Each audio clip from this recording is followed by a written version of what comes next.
I just got some breaking news that I like this one.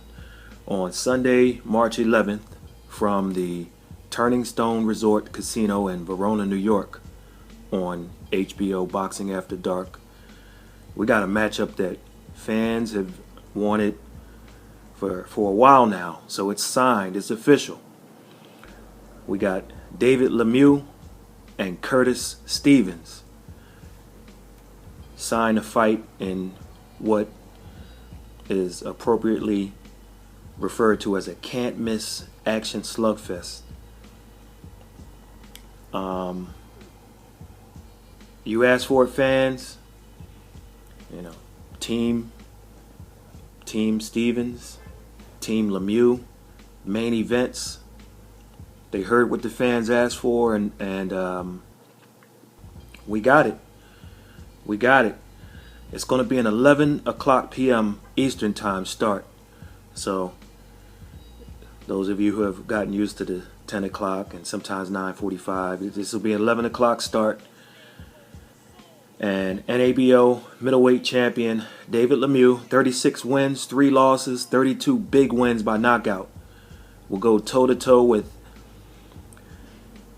Curtis, the cerebral assassin Stevens, 29 wins, 5 losses, 21 big knockouts for Lemieux's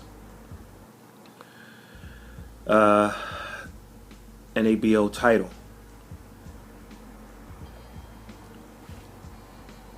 You talk about Gennady Golovkin having a difficult time finding opponents. Here's what I have to say about that. You notice that Gennady Golovkin's opponents are having hard times finding opponents. So what did I say a few months ago? Why don't they just fight each other? David Lemieux was looking to get a big fight after Golovkin.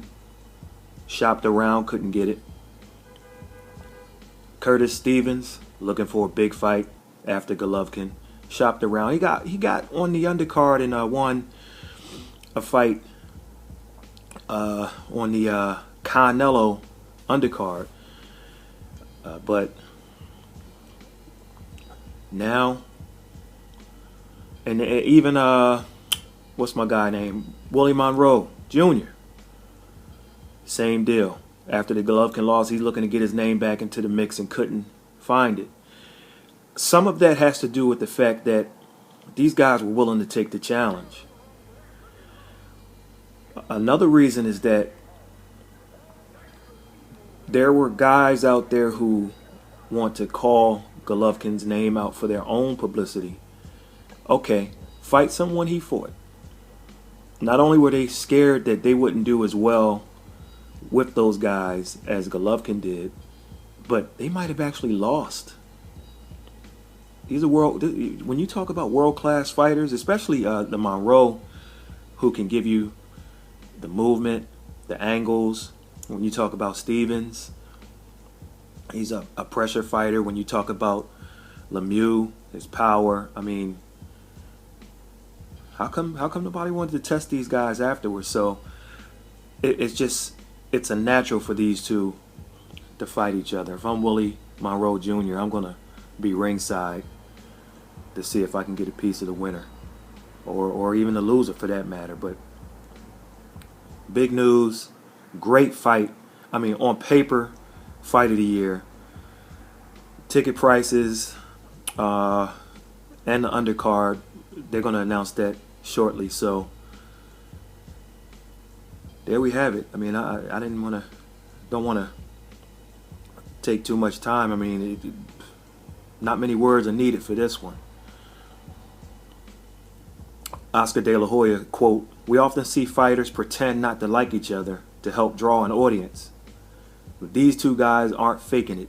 They don't like each other at all. Given the thunder each holds in both hands and their desire to make a statement in the middleweight division, I think fans are going to be in for a knockout, and a spectacular one at that." And Stevens commented, "The wait is finally over. No more talking. My hands will do the talking on March 11th. So, gotta love it. Lemieux, The time for talking is done. And after many long months of hearing Curtis yell about all the things he's going to do in the ring, I'm really looking forward to shutting his mouth up on March 11th. I've told everyone my goal is to once again become middleweight champion of the world. Curtis is in the way, and I'm going to go right through him. So, trust me, it's a lot of talk that you hear, this little bit of talk, same talk you hear with other fighters. However, in this matchup, we're looking at action-packed,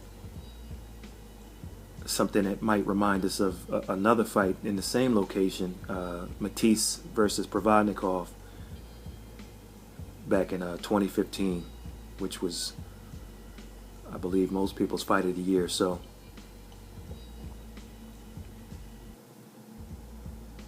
I'm going to post a link with some videos and images underneath this video, and can't wait for this one. Can't wait. And so once again, if you go back to my boxing schedule video a few weeks ago, just highlighting the first quarter of 2017, you can add this to the first quarter of 2017. It's really turning out to be pretty good, all the way up until the first month of the second quarter when we have the Klitschko-Joshua. So let's keep doing it. This is what boxing needs. We'll catch you on the next one.